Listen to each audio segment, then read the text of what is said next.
नमस्कार दोस्तों, stock market studies में फिर से एक बार आपको बहुत-बहुत स्वागत है।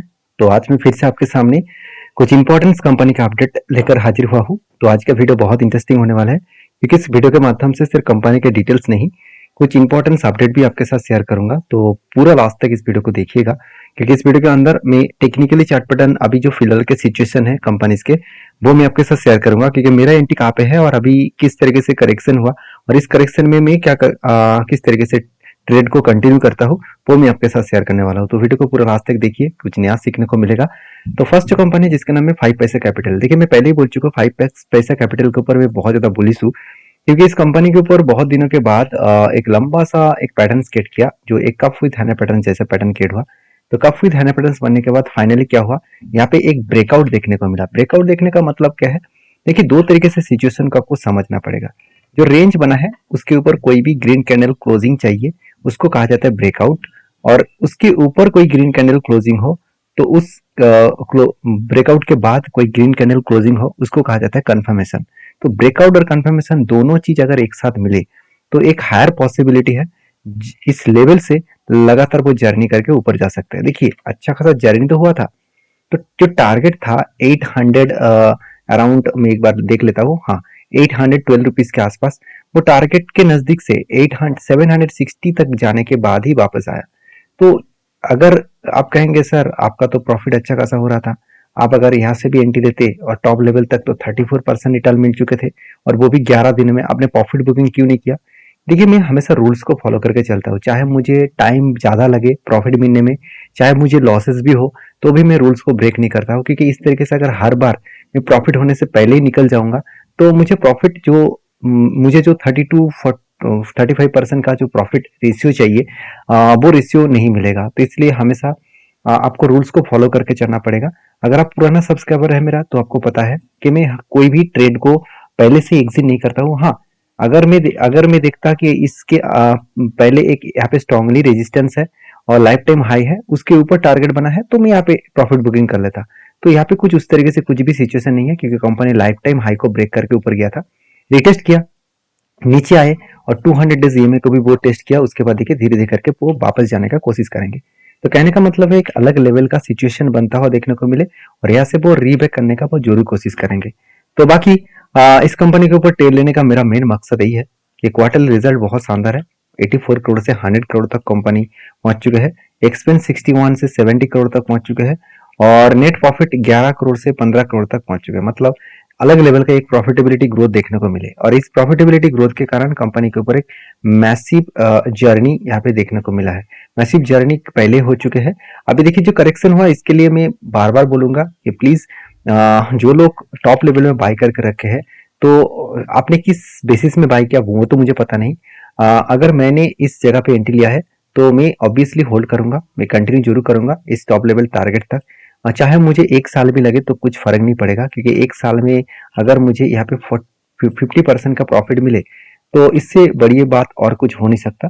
बाकी आपकी क्या राय है जरूर मुझे कमेंट्स करके बताना क्योंकि अच्छे कंपनी जब भी सस्ते में मिलते हैं तो वो अपॉर्चुनिटी होता है। तो बाकी यहाँ पे मैं कोई आपको रिकमेंडेशन नहीं कर रहा हूँ, काम करना है तो आपके हिसाब से करिए, मेरे तरफ से सारी चीजों को सीखिए, सीख कर काम करिए। तो नेक्स्ट जो कंपनी है उसके बारे में चर्चा करूँ, उसका नाम आप देखेंगे, उसका नाम है बीएससी लिमिटेड। देखिए बीएससी लिमिटेड के ऊपर मैं हमेशा बुलिश रहता हूँ क्योंकि इंडिया के सबसे पुराना एक्सचेंज है, पहली बात। दूसरी बात, सबसे ज्यादा कंपनी इसी के ऊपर लिस्टेड है। तीसरी बात, इस कंपनी एक मोनोपोली जैसे बिजनेस अभी इंडिया कर रहा है। क्यों?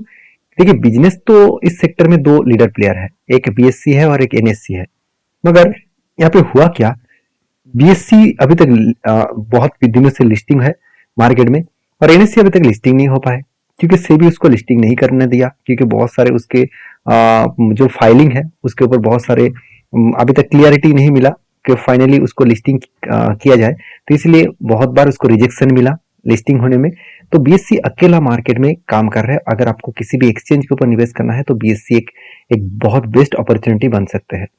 तो देखिए बीएससी के ऊपर जो मार्केट का अभी बना है 28,000 करोड़, इस कंपनी के ऊपर मैं तब से काम कर रहा हूँ जब इसका 15-16 करोड़ के आसपास मार्केट कैप था और तब से लेकर इस कंपनी के ऊपर काम कर रहा हूँ जब कोविड के पहले से ही इस कंपनी के ऊपर मैं फोकस रखा हूँ और मैंने जब से वीडियो बनाना स्टार्ट किया तब से मैं बीएससी के ऊपर बहुत बार वीडियो बना चुका हूँ।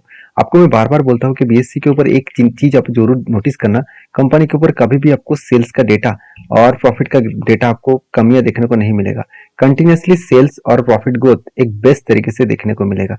मतलब सेल्स का भी अच्छा खासा ग्रोथ हुआ, एक्सपेंस को भी कंपनी कंट्रोल में रखे, उस बेसिस में कंपनी का नेट प्रॉफिट भी अलग लेवल में ग्रोथ हुआ। 31 करोड़ से 59, 59 से 48, 48 से 106।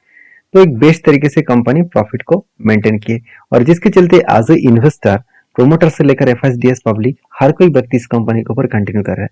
हाँ, प्रोमोटर तो नहीं है, मगर एफआईएस और पब्लिक और आदर्श, आदर्श कौन है, आदर्श कौन है वो भी देख लीजिए। आदर्श एक्चुअली कुछ गवर्नमेंट संस्थाएं है, कुछ इंश्योरेंस कंपनी भी है, और भी अलग अलग कुछ कैटेगरीज को आदर्श कहा जाता है। तो वो भी इस कंपनी के ऊपर निवेश करके रखे हैं।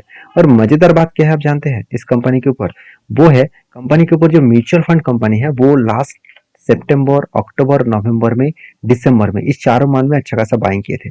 उसके बाद देखिए कुछ क्वांटिटी सेल ऑफ किया जनवरी में, और फरवरी मंथ में छोटा मोटा क्वांटिटी यहाँ पे बाई किया। तो इसका मतलब इंस्टीट्यूशन कंटिन्यू करना चाहते इस कंपनी के ऊपर, क्यों ना कंटिन्यू करे। जो कंपनी इतना शानदार जो धमाका दिया कोविड के बाद, इस कंपनी का अगर सिचुएशन देखेंगे तो आप चौंक जाओगे।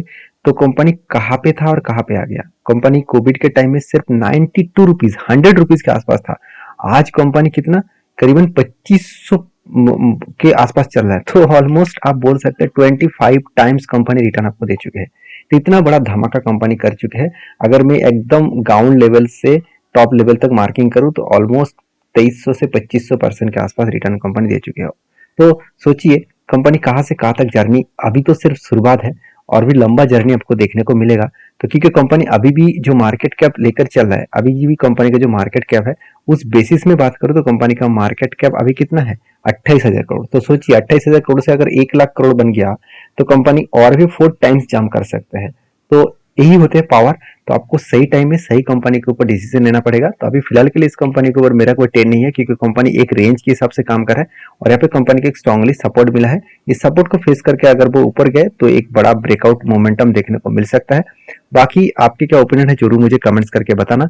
नेक्स्ट जो कंपनी है उसका नाम है सीडीएसएल। देखिए सीडीएसएल आप सभी जानते हैं सेंट्रल डिपोजिटरी सर्विसेज लिमिटेड, जो देखा जाए तो एक मोनोपोली जैसे बिजनेस एंजॉय करता है। क्योंकि सीडीएसएल और एनएसडीएल ये भी देखिए दो कंपनीज है। एनएसडीएल अभी तक मार्केट में लिस्टिंग नहीं है, सीडीएसएल अकेला मार्केट में लिस्टिंग है। तो जो एक मोनोपोली जैसा बिजनेस एंजॉय करता है। और मजेदार बात क्या है आप जानते हैं, सीडीएसएल के ऊपर एक इंटरेस्टिंग पॉइंट यही है कि कंपनी की जो मार्केट कैप है, इस मार्केट कैप के हिसाब से अगर देखा जाए तो कंपनी की जो मार्केट कैप है 17,900 करोड़। मतलब अभी भी बहुत अपॉर्चुनिटी है, अभी भी बहुत ज्यादा एक हाई ग्रोथेबल सिचुएशन बनता हुआ देखने को मिलेगा। क्योंकि देखिए दिन के दिन मैं एक चीज में नोटिस कर रहा हूँ कि बहुत सारे लोग स्टॉक मार्केट को वो डायरेक्टली वो इक्विटीज में निवेश कर रहे हैं। म्यूचुअल फंड तो कर ही रहा है, उसके साथ साथ इक्विटीज में बहुत सारे लोग निवेश कर रहे हैं। क्योंकि आप अगर डेटा आंकड़ा को देखेंगे तो बहुत सारे डीमेट अकाउंट ओपन हो रहा है और बहुत सारे लोग ट्रेडिंग भी कर रहा है। तो ट्रेड कर रहा है, इन्वेस्टमेंट कर रहा है, तो इसके चलते है डायरेक्टली फायदा किसको मिलेगा, सीडीएसएल को मिलेगा। क्योंकि अगर आप कोई भी स्टॉक को इन्वेस्ट कर रहा है तो वो जो होल्डिंग हो रहा है आपका, तो वो होल्डिंग किसके पास जा रहा है, सीडीएसएल नहीं तो एनएसडीएल के पास। तो डायरेक्टली एक फायदा उसी कंपनी को मिलेगा। क्योंकि आप जब माल बेचेंगे तो आपको सीडीएसएल के आप खुद ही चेकआउट करना, जब माल बेचेंगे तो आपको एक ओटीपी वेरीफाई करना होगा। तो वो ओटीपी सीडीएसएल के माध्यम से आपको करना पड़ेगा। तो सीडीएसएल नहीं तो एनएसडीएल के माध्यम से करना पड़ेगा। तो मतलब उसके पास होल्डिंग है, उससे माल छुड़वाने के लिए आपको उसको एक्स्ट्रा चार्जेस देना पड़ेगा। तो डायरेक्टली बेनिफिट सीडीएसएल को होगा। तो इतने सारे बात मैं इसीलिए बता रहा हूँ क्योंकि देखिए किसी कंपनी के ऊपर निवेश करने से पहले सारी चीजों को आपको जानना होगा कि एक्चुअली जिस कंपनी के ऊपर हम लोग निवेश कर रहे हैं क्या सही में उसका फ्यूचर का ग्रोथ है, क्या सही में उस कंपनी बड़ा हो सकता है। अगर हो सकता है तो ठीक है, अगर नहीं हो सकता है तो वो बहुत बड़ा दिक्कत वाली बात है। तो देखिए कंपनी का जो क्वार्टर रिजल्ट है वो अलग लेवल में ग्रोथ हुआ, 86 से 152, 141, 214। तो मतलब एक अलग लेवल का कंपनी का ग्रोथ देखने को मिला। और उसी तरीके से कंपनी का नेट प्रॉफिट 54 से 84, 75 और 107। तो बेस्ट तरीके से कंपनी का प्रॉफिटेबिलिटी ग्रोथ देखने को मिला। और जिसके चलते मैंने क्या किया, इस कंपनी के ऊपर एक डेटा मैं आपके सामने शेयर करूंगा जो है म्यूचुअल फंड का डेटा।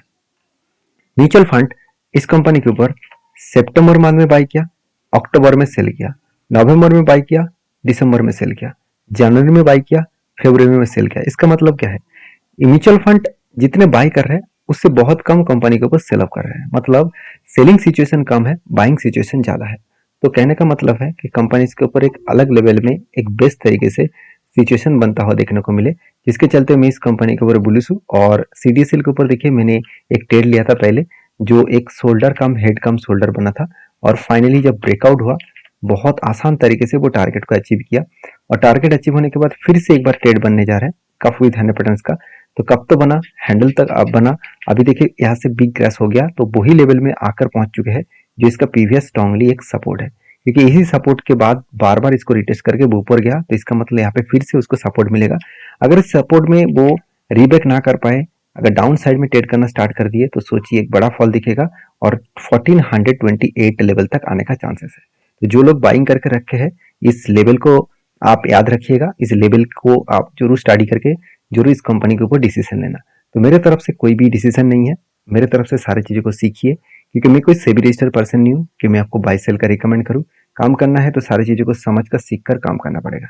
तो मिलते हैं नेक्स्ट वीडियो में, तब तक के लिए धन्यवाद।